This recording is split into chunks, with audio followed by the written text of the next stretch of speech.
নমস্কার সবাইকে। আজ আমি আরেকটি নতুন ভিডিও নিয়ে এলাম। একটা অন্যরকম স্বাদের আলাদা রকম একটা রেসিপি, পটল গোবিন্দ। এটা আমি করতে পটলগুলি আমি এভাবে কেটে নিয়েছি, এরকম একটু খোসা একটু ছাড়িয়ে নিয়েছি, একটু খোসা আবার একটু ছুলে নিয়েছি, নিয়ে দুই ভাগ করে নিয়েছি। এবার আলুগুলি কেটে নিয়েছি আমি এই সাইজ করে, এভাবে ধুয়ে নিয়েছি। এতে এবার লবণ হলুদ মেখে নেব। আর আমি এখানে মশলা নিয়েছি, এখানে ধনিয়ার পেস্ট দিয়ে দিয়েছি। এবার এর মধ্যে আমি 1 চামচ জিরার পেস্ট দিয়ে দিচ্ছি, আর দিয়ে দিচ্ছি এখানে 1 চামচ আদার পেস্ট।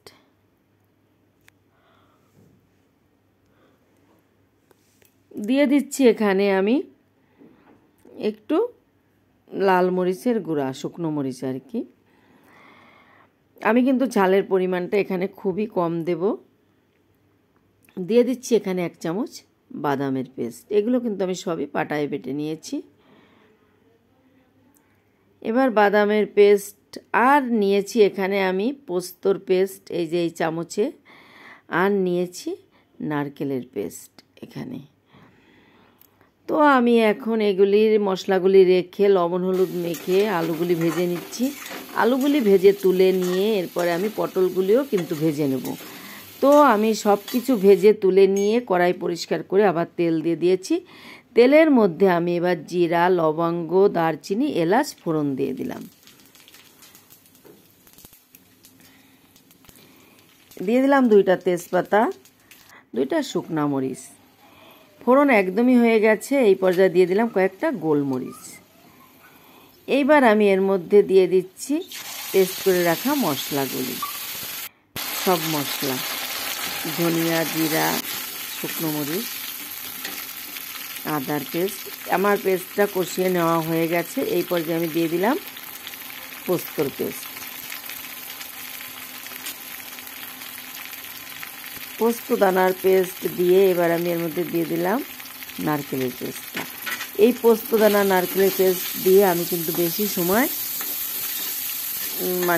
নাড়াচাড়া করব না, অল্প সময় নাড়াচাড়া করে আমি এবার এটার মধ্যে দিয়ে দেব ভেজে রাখা আলুগুলি।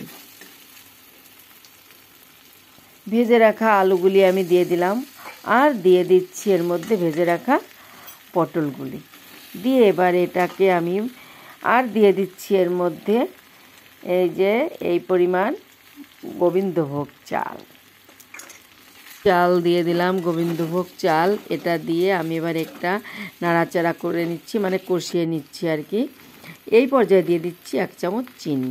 চিনিটা যে যেমন খাবে ঠিক তেমন দেবে, কারণ যেহেতু নিরামিষ রেসিপি এর মধ্যে অবশ্যই মিষ্টি দিতে হবে। এটা কিন্তু নিরামিষ, ঠাকুরের ভোগেও দেওয়া যাবে এটা।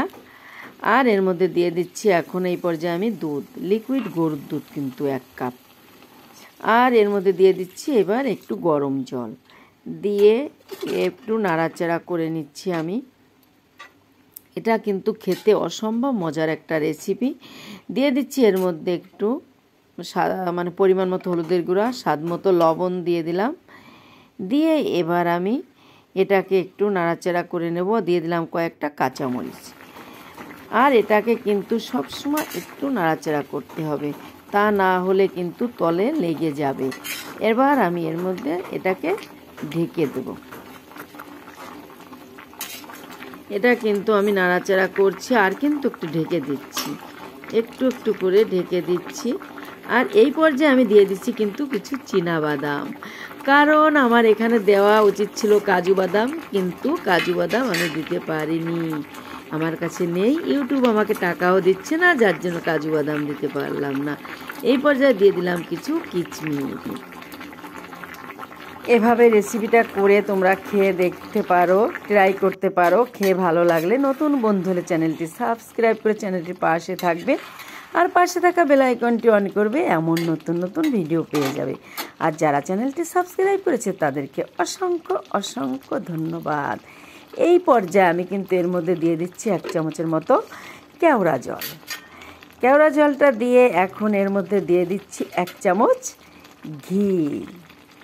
আমি এটাকে এখন নামিয়ে নেব, একটু সময় নাড়াচাড়া করে আর কি। এর মধ্যে আমি দিয়ে দেব গরম মশলার গুঁড়া। এটা কিন্তু আসলে খেতে অসম্ভব মজার হয়েছিল। এটা আমরা কিন্তু এভাবে এমনিও খেতে পারি, রুটি, লুচি, পরোটা, যে যেটা দিয়ে খেতে চাও। আমি কিন্তু এটা পরোটা দিয়ে খুব ভালো সুন্দর খেয়েছিলাম এটাকে। তো আমি এর মধ্যে এখন দিয়ে দিচ্ছি একটু গরম মশলার গুঁড়া। গরম মশলার গুঁড়ো দিয়ে আমি কিন্তু একটুখানি নাড়াচাড়া করে এটাকে নামিয়ে নেব। তোমরা লাইক, কমেন্ট, শেয়ার দিতে ভুলো না কিন্তু। দিয়ে দিলাম গরম মশলার গুঁড়া, দেখতেই পাচ্ছ অল্প পরিমাণ দিয়েছি। লাইক, কমেন্ট, শেয়ার দিতে ভুলো না। আমি নামিয়ে নিয়েছি, নামিয়ে নিয়ে দেখিয়ে দিচ্ছি। এটা কিন্তু দেখতে যেমন হয়েছে, খেতে কিন্তু অসম্ভব মজার হয়েছে।